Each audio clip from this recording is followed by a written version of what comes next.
আচ্ছা হ্যাঁ। আজকে মফিজ একটু তাড়াতাড়ি ছেড়ে দিও ওরা আমি দুপুরে দাওয়াত করছি আর তুমিও তাড়াতাড়ি চলে আসছো আচ্ছা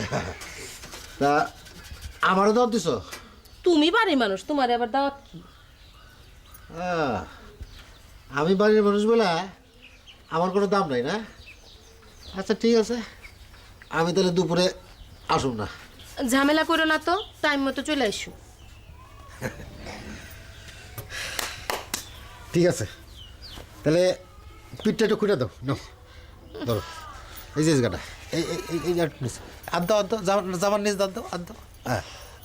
আর একটু ভিতরে আর দাও না আচ্ছা ঠিক আছে থাক না